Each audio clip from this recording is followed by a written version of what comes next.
What's up, YouTube? This is Too Raw for TV. All right. So first of all, let me get a shout out to Kevin Durant for having one of the most successful, if not the most successful, returns from an Achilles injury that we've ever seen. All right.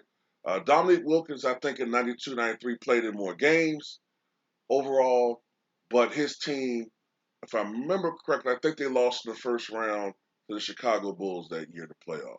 Now, of course, Dominique Wilkins didn't have two Hall of Famers playing with him at the time, but still, you got to give credit to Kevin Durant for having a very successful season um, and leading the Brooklyn Nets, despite having injuries to Kyrie Irving and James Harden in the playoffs, led his team to the precipice of being on to the Eastern Conference Finals. Okay, he had a magnificent Game Five, one of the great performances.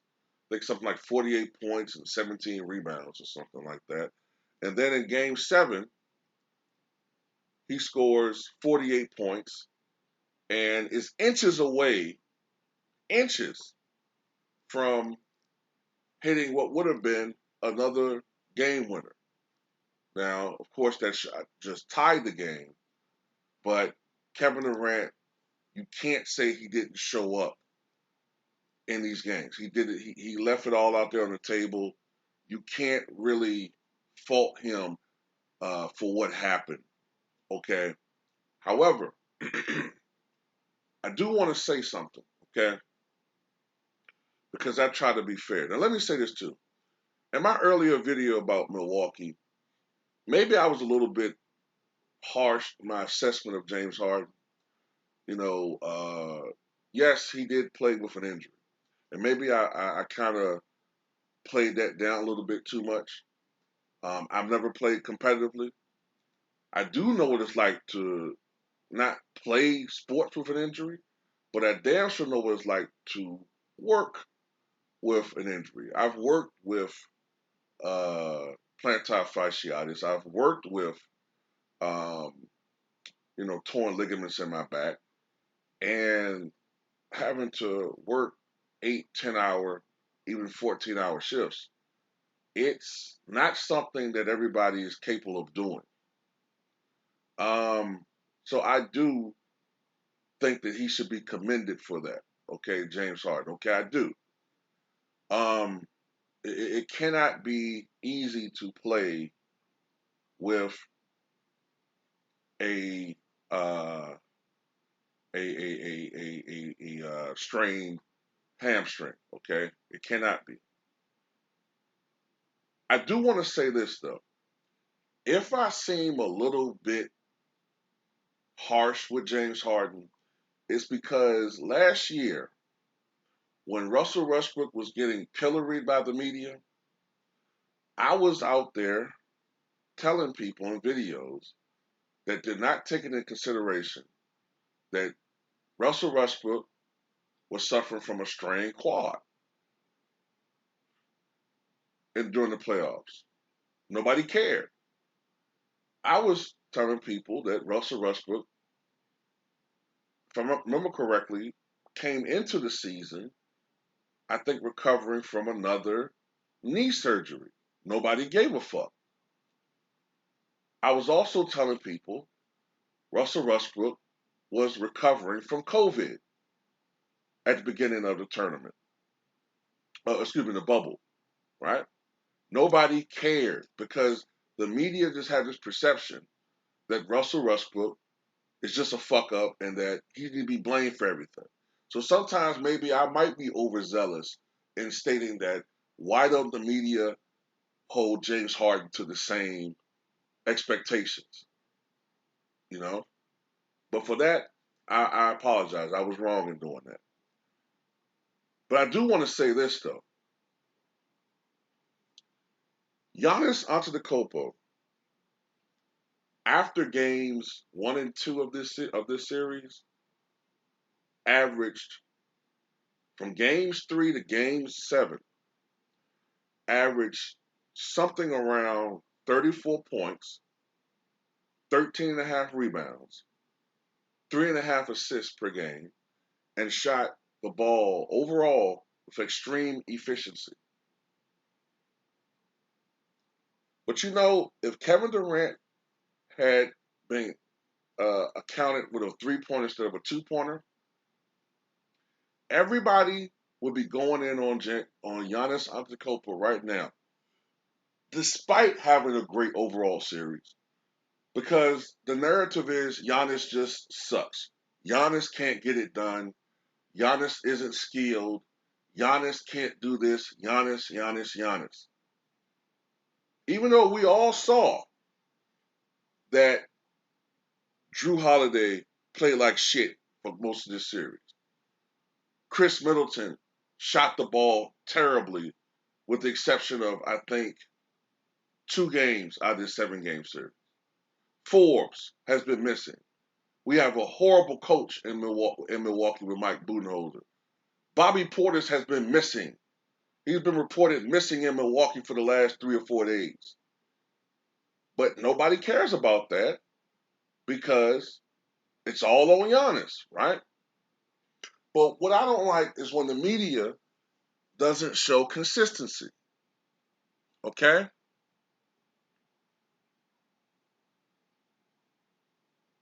When Michael Jordan, I'm a Bulls fan, right? When Michael Jordan was losing to the Detroit Pistons, everybody blamed his cast, his teammates need to step up. But some guys, it's never the teammates, it's the star. For this, I blame the media because most fans back in the day were reading articles or listening to people on television who were responsible journalists, not people who had ulterior motives, not people who were told by their bosses and their masses to do everything you can to put pressure on these athletes to leave these small markets and go to big markets. Because that's what they're doing. They want Giannis to leave Milwaukee and go to Miami, or they want him to go to LA or some other big market. But Giannis is a real one, and he wants to win in Milwaukee. But this is another thing I want to point out in this video, okay? LeBron James, I get it. He gets on my nerves sometimes. There's always things about athletes that can get on your nerves. He gets on my nerves just like anybody else, okay, with some of the shit he does. But I happen to think that LeBron James is overall a decent human being, okay? We all have family members who get on our fucking nerves and we can't stand. But deep down inside, we still love that person, okay? LeBron James, we cannot forget, is a positive role model for the black community and young black men. Let's be honest, okay? Is he perfect? No. Does he do things that, are sort of questionable, I guess, as far as politics or politics within the NBA circle and far as chess moves and all these different things? Yeah. But at the end of the day, LeBron James should be applauded for the stuff that he does for his community, and he is an all-time great player. But I just want to make this point, okay? LeBron, earlier on, when he was playing in Cleveland, and he had to try to go up against the Spurs teams in the finals, Cleveland had no chance at all beating that team. Then he was going up against the Boston Celtics, and they had no chance. And LeBron James was putting up some unbelievable numbers. You know, one series, I think it was against Orlando Magic, I think LeBron averaged something like 38 points, something like 9 rebounds, 8 assists. I mean, he was trying to do everything he possibly could to will that team, which I'm not saying he played with bums, but they were not what you would call a typical championship roster. And he could do all he could, but it was never enough. So then you started having people in the media, led by Skip Bayless, who kept criticizing him and kept saying that, well, you know what? We call him the king, but how can you be a king without a ring? And other people, LeBron just got to get it done. LeBron just got to get it done. You know, he needs to go out there. Look, we're tired of this now. How long he been in the league? 6, 7 years. Michael Jordan, by his 7th year, figure it out. LeBron has to figure it out. Oh, I remember all of that shit. Okay, this is when I was the big supposed LeBron fanboy on YouTube. But in reality, I was going against who I see as my enemy, my opposer, the media. I've always told you that. The people who I hate are not these players, it's the fucking media.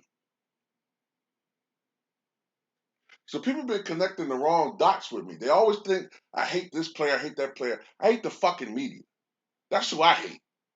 If you want to say anybody I can't stand, it's these motherfuckers, right? But LeBron did what he thought he had to do because of all of the criticisms and all of the pressure. And what he did was he put together that super team, okay, if you want to call it that. Miami, Chris Bosh and Dwayne Wade. I didn't like it as a basketball fan, okay? I didn't.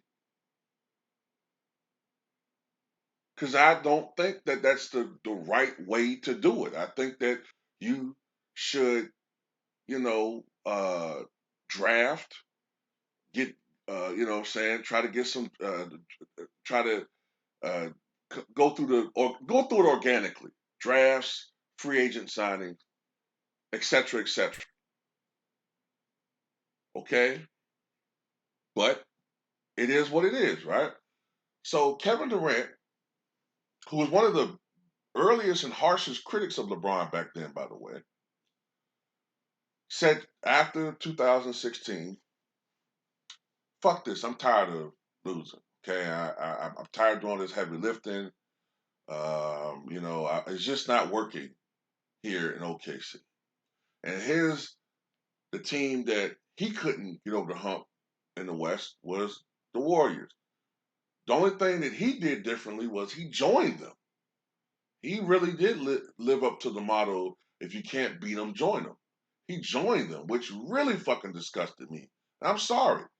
Even to this day, I still have a problem with a person joining a team that is whooping your ass. I just have a problem with that. I know people can try to, you know, rationalize it. I get it, but I just have a problem with a guy joining a team that's supposed to be your competition. I can't imagine Kobe uh, joining the Boston Celtics after 2008, or I guess a better comparison would be Kobe joining the San Antonio Spurs in 2006 or some shit, or whatever, or Dallas. I just couldn't. No, I can't see Jordan joining up against. But then again, it's a different era. There's not that animus. It's a business. The guys are friends. I get all that. But ultimately, the media gained up against Kevin Durant, and I saw that too. And Kevin Durant felt pressure because of what the media does. They felt pressure he felt pressure from some entities to leave Golden State and prove his worth elsewhere. So he went to Brooklyn, even though many people thought he was going to New York. But then he did the same thing. He stacked the deck despite the media. Okay, but my problem is it's the same thing that LeBron did for the most part to have a competitive advantage. So I can't criticize LeBron for doing it, but then praise KD for doing it. Me personally, I can't do it because it's the same fucking thing. It's the same thing, in my opinion. You know what I'm saying?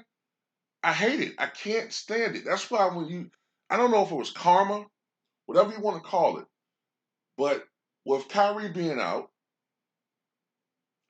with Harden hobbled, okay, to a degree, right? It leveled the playing field. Because I'm realistic. I was rooting for the Bucks. If Kyrie was playing in the series and Harden was healthy, more than likely the Nets would have won this series probably at least in six. I'm realistic. I'm realistic. Maybe there's a part of me think that the Bucks could have figured it out. Maybe if the Bucks played better, maybe if the Bucks had a coach like Rick Carlisle, I could believe that. But I think shit happens for a reason. I do believe in karma. And you see what happens when you try to not do things the right way. Okay? So all I'm saying is this. I wish that the NBA would get back to a point in time when everybody, okay, was more interested in beating the best rather than joining up and beating up on everybody. And I'm not saying this as a fan of a team that ain't won shit and all this. That's why I was drawn to Giannis. That's why I like Dame, because they are trying to do it the right way. But the stack of the deck shit, man, I think it's not cool, man.